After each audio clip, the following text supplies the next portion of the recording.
रूहानियत सूफियत में बहुत ही सच्ची बातें, बहुत ही असलियत से भरपूर बातें इंसान को सुनने की मिलती हैं। आज का दौर घोर कलयुग का दौर है। इस दौर में इंसान समझ नहीं पाता वो किसकी बात पे भरोसा करे और किसकी बात पे भरोसा ना करे। जिसे देखो मिश्री से घुली हुई बातें करते हैं, जिसे देखो खुद गर्जी स्वार्थ की लिपापोती बातें करते हैं, जिसे देखो जेब काटने को तैयार बैठा है, जिसे देखो कहीं ना कहीं धोखा, कहीं ना कहीं बुराई की बू आने लगती है। इंसान उलझन में पड़ जाता है, समझ नहीं पाता किसको माने कि वो सही है और किसको माने कि वो डुप्लीकेट है। बड़ा ही विचित्र समय है, बड़ा ही अजीबोगरीब समय है। यहां लोग अपनी ईगो के लिए, अपनी खुदी के लिए खुदा को इस्तेमाल में लाते हैं। पहले ये सुना करते थे बुजुर्गों से, कोई किसी पे एक एहसान कर देता था तो लोग सारी जिंदगी उस एहसान तले दबे नहीं रहते थे, उस एहसान तले दोस्ती का निर्वाह किया करते थे। उनकी मित्रता, उनकी दोस्ती बढ़ती जाती थी। और आज एक नहीं लाखों एहसान कर दिए जाएं, कलयुगी इंसान की सुई वहीं की वहीं रहती है। जब अपना मतलब हल करवाना हो, जब उल्लू सीधा करना हो, जब अपनी वाहवाह करवानी हो, जब जरूरत हो, तो लोग अपने मां बाप से रिश्ता रखते हैं, वरना मां बाप को भी मां बाप की तरह नहीं समझते। हम ये नहीं कहते कि सभी ऐसे हैं, पर पूरी जनसंख्या के अनुसार हमें जो लगता है ज्यादातर लोग ऐसे ही हैं। स्वार्थ है तो राम राम, स्वार्थ है तो सलाम, वरना कोई किसी को बुलाना नहीं चाहता। उम्र इंसान को बहुत कुछ सिखा देती है, जो ना तो पढ़ाई सिखा सकती है, ना ही कोई टीचर मास्टर लेक्चरर सिखा सकता है। उम्र एक ऐसी चीज होती है, ज्यों ज्यों गुजरती है, ज्यों ज्यों राही रास्ते में जुड़ते चले जाते हैं, त्यों त्यों पता चलता चला जाता है कौन सा राही कैसा है। पंजाबी च एक कहावत है, आदमी दा पता चलता है राह पिया या बाह पिया। मतलब कहीं रास्ते पे चल रहे हों तो पता चलता है, या फिर किसी से व्यवहार किया जाए तो पता चलता है, वरना आप कैसे पता कर लोगे कौन आदमी कैसा है। हमने बड़ी नजदीक से देखा है इस दुनिया को, जन्म से लेके आज तक सब बातें दिलो दिमाग में हैं। कई बार तो हैरानी हो जाती है, यार इंसान ऐसा हो सकता है। राम का नाम नहीं लेना, अल्लाह वाहिगुरु को याद नहीं करना,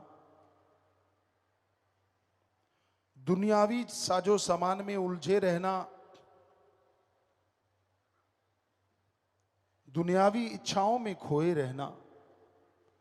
इच्छा करना कोई गलत बात नहीं, अगर इच्छा नहीं होगी तो जिंदगी नहीं होगी। पर इच्छाओं का मक्कड़ जाल नहीं होना चाहिए। जैसे मकड़ी जाल बुनती है, इस तरह इच्छाओं का जाल मत बुनना। क्योंकि कहते हैं मकड़ी जब जाल बुन लेती है, कई बार ऐसा भी होता है कि उसमें कोई जीव नहीं फंसता, पर खुद ही फंस के सूख जाती है। और राजस्थान में हम आम देखा करते थे, इतनी बड़ी बड़ी मकड़ियां बड़ा सा जाल बुन लेती, और अगर उसमें कोई जीव नहीं फंसा तो लास्ट में जब हम जाल साफ करते तो मकड़ी मरी हुई सूखी हुई मिलती, पता नहीं कब की मर जाती। तो उस तरह है भाइयों बहनों, इच्छाओं का मक्कड़ जाल इतना सख्त ना बुन लेना कहीं उसमें ही सारी जिंदगी गुजर जाए और मर जाओ, तबाह हो जाओ। ना ना, इच्छाएं रखो पर जायज। आज के इंसान की फितरत बन गई है, आदत बन गई है। भगवान अल्लाह वाहिगुरु से एक इच्छा रखता है, वो पूरी हो गई, उसकी खुशी होती है। सबसे पहले वाली इच्छा पूरी होती है, बड़ी खुशी होती है। वाह मालका, वाह सतगुरु, वाह अल्लाह, वाह वाहिगुरु, वाह राम, वाह वाह करता है। लेकिन जिस तरह कोई पाठ करवाया जाता है गुरु साहिबानों की पवित्र गुरबाणी का या रामायण का या अलग अलग तरह के पवित्र ग्रंथों का पाठ करते, सुंदरकांड का, ये देखने में आता है राजस्थान साइड में लोग बालू रेत को गिल्ला करते हैं और उसमें जौ या गेहूं दबा देते हैं, पानी रोज डालते हैं तो वो अंकुरित होने लगती है। उसी तरह इंसान की एक इच्छा पूरी होती नहीं कि काम वासना क्रोध लोभ मोह अहंकार मन माया की वजह से 10 इच्छाएं और अंकुरित होना शुरू हो जाती हैं। 10 इच्छाएं मुंह बाए खड़ी हो जाती हैं और इंसान उन इच्छाओं के चलते अपने अल्लाह वाहिगुरु राम से दूर हो जाता है, गुमराह हो जाता है, भूल जाता है अपनी उस इच्छा को जो एक ही थी, मेरा मौला मिले, सतगुरु अल्लाह राम मिले, भगवान मिले, सम्मान मिले, दो जहान मिले, निज धाम मिले, परमानंद मिले, सब कुछ भुला देता है। यह है इच्छाओं का मक्कड़ जाल। इच्छा कदे बंदे दियां हुंदियां ना पूरियां, सोचदा बथेरा पर रहंदियां अधूरियां। बेपरवाह जी ने बहुत से भजन बनाए हैं, थोड़ा शब्दों का इधर उधर हो सकता है कि इच्छाएं इंसान की तमाम पूरी नहीं होती, सोचता बहुत है और वो अधूरी रहती हैं। और जितनी इच्छाएं ज्यादा अधूरी रह जाती हैं उतना ही वो टेंशन में, चिंता में आ जाता है। इच्छा पूर्ति के लिए यह जरूरी है कि आप सुमरन करें, भक्ति करें। धन्य वो मां बाप जिनकी इच्छा रहती है कि मेरी औलाद ओम हरि अल्लाह वाहिगुरु की भक्ति करे और इंसानियत की सेवा करे।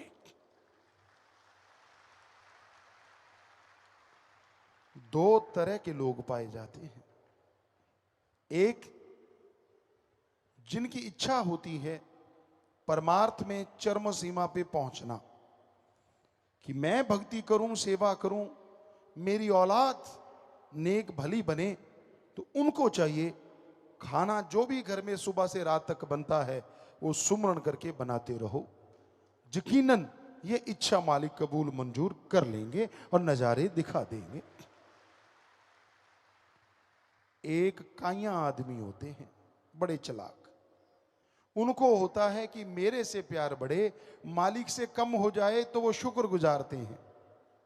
उनको लगता है कि अगर मालिक से बढ़ेगा तो मेरे से घटेगा, और मेरे से बढ़ गया तो मालिक से कम हो गया तो कोई बात नहीं। ऐसे लोग अपने पांव पे कुल्हाड़ा मारते हैं। जो रहमतों का समुंदर उनको मिलने वाला था उससे वंचित रह जाते हैं, वो खोखले हो जाते हैं। थूथा चना बाजे घना। वो छोटी छोटी खुशियां लेना चाहते हैं, पर ऐसा लगता है सब कुछ कहीं गुम सा हो गया। उनको रिश्ते नातों से कुछ लेना देना नहीं होता। वो तो अपनी ही इच्छाओं से, या दूसरे शब्दों में अपनी इच्छाओं पे सब कुछ कुर्बान कर देते हैं। एक कहावत है, बंदरिया अपने बच्चे को बहुत प्यार करती है। आप शायद नहीं जानते होंगे। यह प्रयोग किया गया, देखा गया कि एक तालाब सूखा था, बंदरिया वहां बच्चों के साथ रहती थी। एकदम से फ्लड आया, वो निकल नहीं पाई, पेड़ पे चढ़ गई, पेड़ डूबने लगा। बच्चा छोटा था, उसने घुटने तक बच्चा था, बच्चे को उठाया, अपने सिर पे बिठा लिया, लेकिन पानी चढ़ना बंद नहीं हुआ। पानी चढ़ता गया, चढ़ता गया, चढ़ता गया। और जब बंदरिया को लगा कि मैं डूबने वाली हूं, तो उसने झट से बच्चे को सिर से उतारा और अपने पैर के नीचे दबा लिया। खुद बच गई, बच्चा मर गया। क्या आपको नहीं लगता आज के इंसान भी बंदरियां हैं ज्यादातर? बुरा ना मानना, संत सच्ची बात कहते हैं, थोड़ी कड़वी जरूर होती है, पर सत्संगी क्या हुआ जो किसी पे लगे ना। वो स्पिरिट ही क्या है जो जख्म पे जलाए ना और उसको ठीक ना करे। तो आज के लोग इतने खुद गर्ज हो गए हैं। कहां तो खुशी हो कि यार सतगुरु से, मालिक से प्यार है, हमें क्या और चाहिए। कितनी बार उनको जिंदगी मिल जाती है, कितनी बार उनको नियामतें मिलती हैं, लेकिन उनकी सुई वहीं की वहीं रहती है। खोट निकालते हैं मालिक में, कमियां निकालते हैं अपने सदगुरु में। बड़ा ही अजीबोगरीब लगता है। आपको उदाहरण बताएं, सदगुरु के रमज को कोई समझ नहीं पाया। तुलसी जी कहते हैं, जो कोई कहे संत को चीना, तुलसी हाथ कान को दीना। इतने बड़े फकीर कहते मैं रमज नहीं समझ सका। एक उदाहरण देते हैं, बेपरवाह जी परमपिता शास्त्राम जी महाराज ने जब हमें बुलाया, बात पे बात याद आ गई, तो हमने वहां बोला कि भाई हम अपने सदगुरु से बेइंतहा मोहब्बत करते हैं। जितने भी आसपास सेवादार थे, अगर परमपिता जी कल को दिन को रात कहेंगे तो आपने रात कहना है, और रात को दिन कहेंगे तो दिन कहना है, किंतु परंतु मत करना। कहते जी ठीक है। पर एक सज्जन हमें कहने लगे कि परमपिता जी कई बार अजीबोगरीब सी बातें कर देते हैं। हमने कहा अच्छा। कहता हाँ। हमने कहा दिखाओ। बेपरवाह जी ने कहा कि भाई लस्सी पीनी है, लस्सी जो बिलोते हैं उसके बाद जो लस्सी रह जाती है, तो हमने कहा भाई ठीक है। बेपरवाह जी ने लस्सी पी ली। अगले दिन कहते बुद्धू तूने लस्सी दे दी, नजला हो गया। परमपिता ये कह के चले गए। वो कहता मैंने कहा था ना, देख हमें कहने लगा, देखो खुद ही लस्सी मांगी परमपिता जी ने। हमने कहा हाँ। कहता अब वो मुझे लड़ रहे हैं कि भी तूने लस्सी क्यों दी, हमें नजला हो गया। हमने कहा मूर्ख, तू क्या समझे सतगुरु की रमज। वो जो तूने तेरे हाथ से लस्सी दी, पता नहीं तेरे पहाड़ जैसे कितने कर्म को सतगुरु ने डांट के खत्म कर दिया, अपने पे लेके, अपना नजला लेके खत्म कर दिया।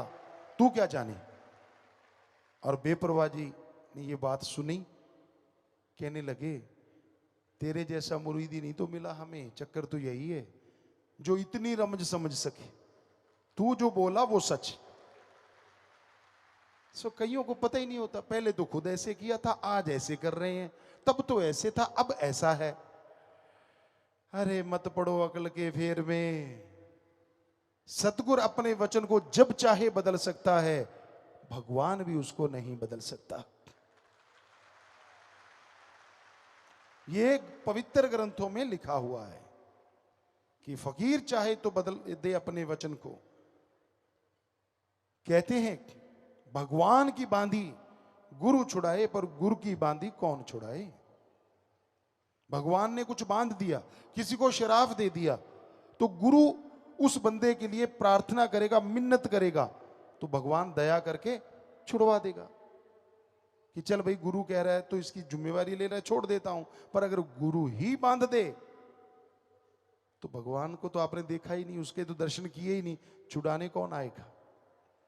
इसलिए हमेशा ध्यान रखिए, उसकी रजा में रहना सीखो, अपनी अकल का दखल ना दिया करो। जितना अकल का दखल दोगे रूहानियत से कोसों किलोमीटर दूर हो जाओगे और खुशियों से वंचित हो जाओगे। खोखलापन सबको दिखेगा। होता कई बार हमने सुना है पिताजी ने पहले तो ये किया था, अब ये कर रहे हैं, उस बार ये, इस बार ये, फलां टाइम वो। वाह क्या यादाश्त है। भूल गया तेरी जान कितनी बार बचाई, भूल गया तेरे पे कर्म कितने किए, भूल गया तेरे पे रहमो कर्म कितना किया। वो तो नहीं इतना याद रहता जितना क्यों किंतु परंतु याद रहता है। होता है ना। फकीर कभी वैसे नहीं कहते, जो दुनिया में चल रहा होता है वही बात कहते हैं, और जो सुन के समझ जाते हैं, मान लेते हैं और आगे से तौबा कर देते हैं, फिर भी रहमतें मिलती हैं। वरना खुद ही में कुछ नहीं होता। तो फिर वो लकड़ी वाली बात हो जाती है। कहते हैं खजूर की लकड़ी ऊपर को रहती है, और वेदों में, आयुर्वेदा में लिखा है उसकी लकड़ी की आग से जो दवाइयां बनाई जाएं वो बहुत ही अच्छी होती है। उसकी आग एक रस एक टाइप की रहती है। तो उसके बारे में एक शेर हम बोला करते हैं कि वो ऐसे रही, लकड़ी जल कोयला भई और कोयला जल भयो राख, कि उसका तो पीछा छूट गया। मैं खुदी में इंसान ऐसा जलो, यानी मैं ईर्ष्या में, मैं ईर्ष्या में इंसान ऐसा जलो, कोयला भयो ना राख। इंसान जब अपनी अकड़ पे आ जाता है ना, एक कहावत है, बिगड़ा मन गुरु का ना पीर का। उसे अपने सदगुरु की कोई बात अच्छी नहीं लगती, उसमें क्यों किंतु परंतु, ये नहीं वो नहीं फलां नहीं ढींकड़ नहीं, और अपने आप को वो गुरु से बड़ा बना लेता है। भूल जाता है वो तमाम चीजें जब छोटा होके हासिल की थी। भूल जाता है वो ऐशो आराम जब छोटा बना था तभी मिली थी। भूल जाता है उसका रहमो करम जब वो छोटा था। जब छोटा का मतलब उम्र में छोटा नहीं, जब कहता था मेरा सतगुरु वाह, वो तो गलत कह ही नहीं सकता, वो तो गलत कर ही नहीं सकता। जब उस रूप में छोटा था तो सारी रहमतें लूट ली, और जब अहंकार में आया तो फुल स्टॉप लग गया। खुद ही मत कीजिए, वो अल्लाह वाहिगुरु दया का भंडार है। हमने तो उससे मांगना है, और राम से, अल्लाह सतगुरु मौला से जितना मांगते जाओगे उतना पाते जाओगे। हजारों उदाहरण होते हैं। कई बार पीर फकीर गुस्से में भी कुछ कह देते हैं। कबीर साहब ने ऐसे नहीं लिखा, संतों का क्रोध भी दाती होता है, दुनियादारी का प्यार भी घाती होता है। कई बेवकूफ होते हैं, वो कहते हैं ना, किसी की सब्जी नीचे की गिर गई, कहते बेशर्मा दी डुल गई दाल, कहता थल्ले ही खावांगे। कई बचपन से ऐसे होते हैं बेवकूफ टाइप, दूसरे उनको इस्तेमाल करते रहते हैं, करते रहते हैं, करते रहते हैं। वो उनके इस्तेमाल में आते रहते हैं, उनका काम करते रहते हैं, और उनको मजा होता है यार अच्छा बेवकूफ बनाया। यानी बचपन से ही चलता है उनके साथ, वो बेवकूफ थे, बेवकूफ बने ही रहते, कभी बदलते नहीं। ऐसा हमने देखा है। कितनी भी रहमतें हो जाएं, वो तो उसको बुला सकते हैं, लेकिन अपनी बेवकूफी कभी नहीं छोड़ते, अपनी अकल का इस्तेमाल नहीं लाते। तो फिर लाई लग ना होवे, घर वाला ते चंदरा गमांड ना होवे। जो किसी की उंगली पे चलते हैं, ऐसा नहीं होना चाहिए। अपना दिमाग का इस्तेमाल भी करना चाहिए। मालिक ने जो खोपड़ा दिया, इसके अंदर बहुत बड़ा खजाना दिया है। ये दूसरों के इशारे पे नाचने के लिए नहीं, दूसरों के इशारे पे बंदर नाचते हैं। आप बंदर हो, मदारी नचाता है उनको। दूसरों के इशारे पे पशु पक्षी परिंदे नाचते हैं, कठपुतलियां नाचती हैं। आप तो इंसान हो, कभी तो अपने दिमाग का इस्तेमाल किया करो। परमात्मा ने जो रहमत की है, कभी तो उसका इस्तेमाल किया करो। सो रूहानियत के रास्ते पे चलना कोई मामूली बात नहीं। इसमें आदमी की काम वासना, क्रोध, लोभ, मोह, अहंकार, मन और माया, 7 बैरी बुरी तरह से घेर लेते हैं। और कोई सतगुरु पे दृढ़ यकीन करे, कोई राम नाम का सुमरण करे, 3 सातों का फंदा ढीला हो सकता है। अदरवाइज ये 7 का फंदा इतना टाइट है, इतना कसावट वाला है कि कोई सोच भी नहीं सकता। इसलिए हे भक्तजनों, परम पिता परमात्मा का नाम लिया करो, उसकी भक्ति किया करो। जो नाम लेते हैं यहां भी निज धाम की खुशियां लेते हैं, और मरने के बाद भी वो निज धाम जाया करते हैं। हम सीधी भाषा में कबीर जी का दोहा आपको सुनाएं। गुरुमुख मरे क्या रोइए, जो अपने घर जाए, रोइए मनमुख बापड़े, जो हाट न हाट बिकाए। सो गुरु से प्यार करता है, वो मालिक की गोद में बैठ के निज धाम जाता है। गुरुमुख बनो, मनमुख ना बनो। कितनी देर अकड़ में रहोगे, कितनी देर तने रहोगे। आपको बताया, खजूर तनी रहती है, उसकी लकड़ी जल्दी काट ली जाती, क्योंकि वो वेदों में लिखा है कि ज्यादा काम आती है दवाइयों में। और बेरी को कोई काटता ही नहीं, क्यों? उसकी लकड़ी काम की नहीं होती। पर आपको पता है, गरीबों में बेरी के जो फल होते हैं वो सेब संतरों से भी ज्यादा विटामिन वाले होते हैं। और वो झुकी रहती है बेचारी, ना उसकी लकड़ी काम की, पर उसमें फल लगता है बहुत ज्यादा, इसलिए लोग काटते ही नहीं उसको। यार लकड़ी काम आएगी नहीं, और जीती है तो ये बच्चों के भी काम आएगी। तो इसलिए अकड़ो मत, खुद ही मत करो, और अपने दिमाग का इस्तेमाल करके अच्छे कर्म करो। हम नहीं कहते आपका रास्ता कैसा है, आपका दोस्त कैसा है, आपका संगी साथी, जीवन साथी कैसा है, पर बुद्धि विवेक से तो काम लो। आपका सदगुरु कैसा है, क्या उसने आपकी गरज पूरी नहीं की? अजी ऐसी पूरी की जो आप कल्पना भी नहीं कर सकते। क्या आप जिंदगी कहीं से ला सकते हो? क्या आप भयानक बीमारी जिससे डॉक्टर लाइलाज कह दें, क्या अपनी अकल से या अपने उन यार दोस्त चमचे वालों से ठीक करवा सकते थे? तो फिर चमचागिरी नहीं छोड़ी, सदगुरु को छोड़ रखा है। समय का क्या पता, आने वाले समय में कैसी करवट ले, क्या होने वाला है। फिर क्या करोगे? क्या जिनकी चमचागिरी कर रहे हो वो बचाएंगे? क्या वो कर्म काट देंगे आपके? कभी तो बुद्धि से काम लो, कभी तो विवेक का काम लो। हर टाइम जो मन को भाई वो ही गाता है। और जब महान मन का पहाड़ टूट जाता है, फिर कुर्लाता और चिल्लाता है,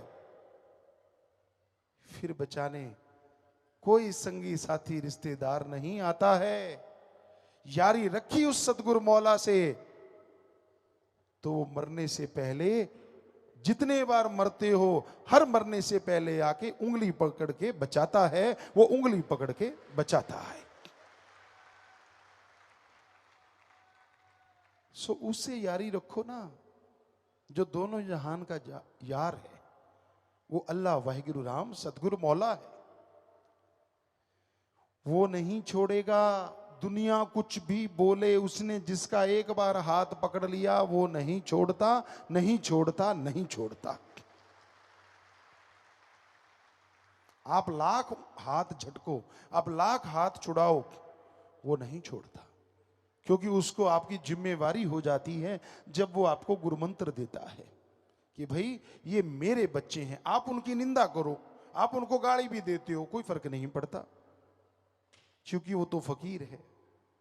फकीर की इज्जत इसी में होती है कि वो परमपिता परमात्मा के गुण गाता है। कोई उसे गाली दे, कोई उसे गलत बोले, राम जाने उसका काम जाने, पर वो सबके लिए मालिक से हमेशा ठंडी निगाह रखें, यही अरदास करता है, यही दुआ उसके चरणों में रखता है। कभी किसी का बुरा नहीं सोचता फकीर, हालांकि उनके बुरा सोचने वालों की कमी नहीं होती। कामादे आके टगे नहीं मरते। जिस सतगुरु मौला जिस दिए को रोशन कर दें, अरे काल तूफानों में क्या ताकत, उसकी लौ को डगमगा भी सके बुझाना तो दूर की बात।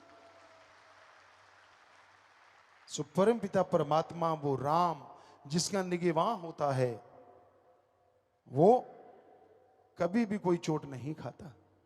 आप कई बार पाखंडों में फंस जाते हो।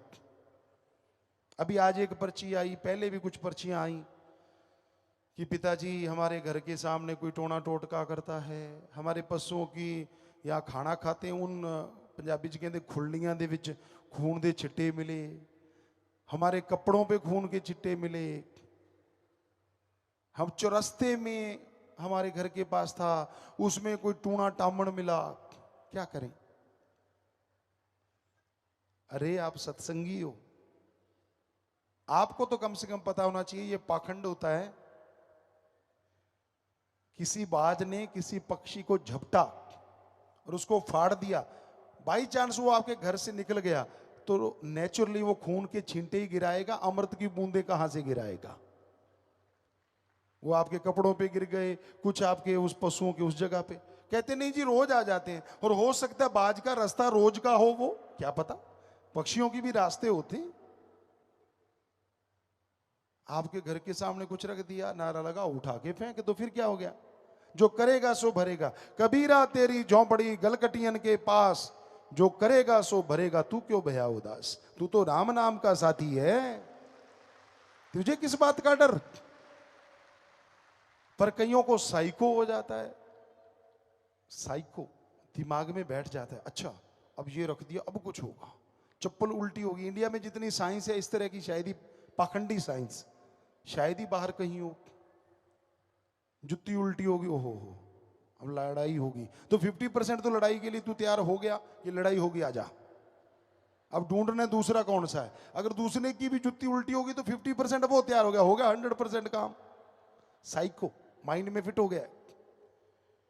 आप जा रहे हो, पीछे से किसी ने छींक मार दी तो गड़बड़, बल्कि मारते कहीं तो आगे वापस, तूने छींक क्यों मारी हो, नहीं उसके कोई गन थी जो गोली जल गई, तो परमात्मा ने दी उसने मार दी, या तो उसके हाथ में हो। अजीबोगरीब है, रास्ते में झूठा मिल जाए, कई बेचारे कहते बस आज काम खत्म होगा तो वापस चले जाओ, कई वापस ही चले जाते, मैं नहीं काम पे जाता, नेचुरली वो काम तो खराब हो ही गया, नहीं जाते तो। अब झूठे के लिए बेचारे के लिए कोई अलग जगह तो है नहीं, या तो उसका घर बना दो वहां बैठा रहेगा, फिर निकल के आए तो मानी बात। सारी गलियां गांव की, रास्ते रोड्स उसका ही घर है ना, वो तो घूमता ही रहेगा ना। आप उसके रास्ते में आए हो, वो आपके रास्ते में नहीं आया, वो तो जंगली है, वो तो जहां मर्जी घूमेगा, पर आपका बुरा हाल हो जाता है। बहुत पाखंड है, कोई इस दिन को मत नहाओ, उस दिन को मत नहाओ, कोई गंजा नहीं हुआ, हमने देखा, हम भी नहाते रहे हैं, कभी कुछ नहीं हुआ। फजूल की बातें, इतने पाखंड हैं जी। आप पुराने बुजुर्ग भाई से या किसी माता से पूछ लो, आप किताब लिख लेना, इतने पाखंड बता देंगे आपकी। हर बात पे पाखंड है, हर बात पे। अख फर्क की खब्बी के सज्जी पता नहीं। अब मसल हैं तो फड़केंगे, जब मसल स्टिल हो गए, मान लो आंख खुली की खुली रहेगी, कैसा लगेगा। आप सो रहे हो, आंख खुली है, बच्चे देख के डर के भाग जाएंगे, पेशाब निकल जाएगा बेचारों। तो ये फड़कता है तो धड़कता है तो काम चलता है। नहीं तुझे पूछ लो, इतने सारे पता होगा, थोड़े जो बहुत ग्रंथी बैठे ना कमाले, ਭੈਣਾਂ ਤਾਂ ਖੈਰ ਮਹਾਗ੍ਰੰਥੀ ਹੈ, ਪਰ ਘੱਟ ਤੁਸੀਂ ਵੀ ਨਹੀਂ, ਭਾਈ ਵੀ। ਭਾਈ ਕਹਿੰਦੇ ਜੀ ਨਹੀਂ ਜੀ, ਸਾਡੀ ਜੇ ਸੱਜੀ ਫੜ ਕੇ ਤਾਂ ਚੰਗਾ ਹੁੰਦਾ ਹੈ, ਜੇ ਖੱਬੀ ਫੜ ਕੇ ਤਾਂ ਮਾੜਾ ਹੁੰਦਾ ਹੈ। ਇਹਦਾ ਮਤਲਬ ਤੁਹਾਡੀ ਖੱਬੀ ਕਦੇ ਫੜ ਕੇ ਹੀ ਨਾ ਖੜੀ ਰਵੇ ਸਿੱਧੀ। ਕਮਾਲ ਦੇ ਬੰਦੇ ਹੋ ਯਾਰ। ਔਰ ਭੈਣਾਂ ਦੇ ਉਲਟਾ ਸੌਦਾ ਹੈ, ਇਹਨਾਂ ਦੀ ਜੇ ਖੱਬੀ ਫੜ ਕੇ ਚੰਗੀ ਹੈ ਤੇ ਸੱਜੀ ਫੜ ਕੇ ਮਾੜੀ ਹੈ। ਬਿੱਲੀ ਨਿਕਲ ਕੇ ਭੱਜ ਗਈ, ਹੁਣ ਬਿੱਲੀ ਨੇ ਨਿਕਲਣੀ ਹੈ ਜਦੋਂ ਤੁਸੀਂ घरे खड़का करता, की करे बेचारी। तो इस तरह के इतने पाखंड हैं, इतने ढोंग हैं कि मतलब सच कहते हैं आपको, भाई कोई बुजुर्ग बैठा हो या माता बैठी हो इधर, उससे आप लिख लो तो फिर उस पर व्याख्या करने का मजा आ जाएगा। वो इतने पाखंड होंगे पूछिए मत, हमने तो देखे हैं ये बहुत सारे पाखंड, बहुत ढोंग होते हैं। सुनना हो, जब बाबे की मटी होती है जो पेड़ों के नीचे बनाई, पंजाबियों में खास करके होती है, क्या होता है आपने देखा है, और हमने तो बड़ा नजदीक से देखा है। वहां दूध लेके जाएंगे, बेरी के नीचे होता है, वैसे है ना कमाल। बाबा भी कांटे वाले झाड़ी के नीचे रहता है, किसी का टाली थले भी हो, जंड थले तो होंगे ही है। सो वहां जाएंगे और माता बहनों का देखना हो, वाह क्या कमाल होता है।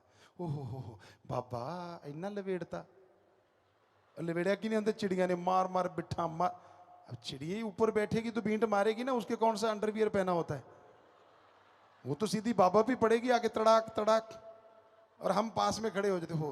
ओहो आप दी चुन्नी नाल ऐसे चुनरी उतारेंगे, ओह बाबा जी की करता। इतनी अकल नहीं आती, जो बाबा अपने आप को बींट से नहीं बचा सकता, वो आपके कर्म कैसे काटेगा, पता नहीं क्यों नहीं अकल। बस उसको साफ करेंगे, हो साफ सूफ करके, कांटे पड़े होते नेचुरली, बेरी की टहनियां सूखी गिरती हैं तो कांटे, उसको साफ करके कहीं दे कंडा वज भी जाता है, फिर भी बाबे नहीं छड़ते। साफ सूफ करके कच्ची लस्सी डालेंगे, प्योर दूध कोई नहीं चढ़ाता। दूध 100 ग्राम, पानी 500 ग्राम। बाबे ने किहड़ा टोकना है भी काका तू मैनू मिलावटी पिलाई जाना। बाबा जिहो जे तुसी होए जा बाबा, बाबा तो इट्टां दा बने, तुसी फिर भी हड्ड मास दे हो, शर्म नहीं आती। और फिर उसके आगे झुक जाएंगे, बाबा सुख रखियो। कई बार झुगियां दे उत्ते बिठ वजदी है भी लै पुत्त रखती सुख, एक तो नाल ही लै जा जिहड़ी मेरे ते रोज वजदी है। फिर भी अकल नहीं आती भी चलो बज गई तो बज गई, कोई गल नहीं। फिर हम कई बार देखते और हम कह देते देखो देखो देखो आपका बाबा आ गया, और वो माता बहनें, कोई ताई होती, कोई चाची होती, कोई सारे ऐसे थे तब हम जो देखा करते थे। शुरू से हमें ये चीज़ों से अलग था, सतगुरु ने शायद काम लेना था, तो सारे घूम के देखते, पड़क पीछे देखा तो कुत्ता जो दूध चाट रहा है, तप तप तप, और 3-4 होते तो हम सबसे पूछते चाची ताई ये इनमें से आपके वाला बाबा कौन सा है, ये भूरे वाला, काले वाला या चिट्टा कौन सा है।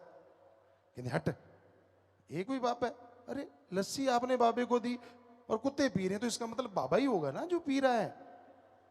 तो बड़ी शर्म तो बहुत देते, पर बहनें नहीं छोड़ती, जिनके घेर अड़ा हो तो अड़ा ही रहता है, कहते इनू की पता है। सो ऐसे ऐसे पाखंड हैं समाज में, ऐसे ऐसे ढोंग हैं समाज में। आज के पढ़े लिखे नहीं हटते, इनके अलग तरह के हैं, इनके अजीबोगरीब होते हैं। ये फोन चलाते रहते हैं, उन पे मैसेज करते रहते हैं, और कईयों के मैसेज दिमाग में बैठ जाता है। वही साइको, ये व्हाट्सएप है या फेसबुक है या इन चीज, अच्छी चीज है ज्ञान बांटो, लेकिन इसमें ज्ञानी इतने हैं, कई बार हमें टाइम मिलता, कभी कभार मिलता, पढ़ने बैठते हो बड़ी हंसी आती है। खैर कई बच्चे तो इंटरटेनमेंट के लिए डालते रहते हैं, पर कई ज्ञान देंगे पूरा उसमें अपनी तरफ से, नया नया ज्ञान, ये ले लो वो ले लो। मतलब सत्संग करने की जरूरत नहीं महसूस होती उनका ज्ञान सुन के, और होगा खरड़ ज्ञान, पता ही नहीं होता। तो पहले कहा जाता था कि भाई आप रोटी बनाते हो बहनों सिर पे चुन्नी रखो, आजकल के बच्चे कहते चुन्नी रखना स्टैंडर्ड के खिलाफ है। ये नहीं पता चुन्नी रखना नहीं, चुन्नी बांधना होता था ताकि रोटी में कोई बाल ना गिरे, कोई आपका वो जो डेंड्रफ है वो ना रोटी में गिर जाए। तो कहीं दी जूं होंदी है कि विच ही ना तली जाए, इसलिए बंधा देते थे पहले चुनरी, और कोई पाखंड नहीं था। लेकिन आज के बच्चे तो चुनरी का कोई मतलब ही नहीं, लेना देना ही नहीं होता। चलो कोई बात नहीं, अगर रोटी बनानी हो तब कम से कम कोई टोपी टापी चढ़ा लिया करो, शेफ बन जाया करो, शेफ, वो तो स्टैंडर्ड हाई है। पर बाल ना बाहर आए, क्योंकि काफी रोग उससे फैलते हैं। हमारे पुराने बुजुर्ग समझदार होते थे, नीम बांधते थे, बैक्टीरिया ना आए। बच्चा होता था, उनके चारपाई पे जो नीम की पत्तियां डाली जाती थी, वो भी बैक्टीरिया वायरस ना हो। तो इस तरह से बहुत सारी चीजें अच्छे के लिए होती थी, पर आज वो पाखंड सा नजर आता है।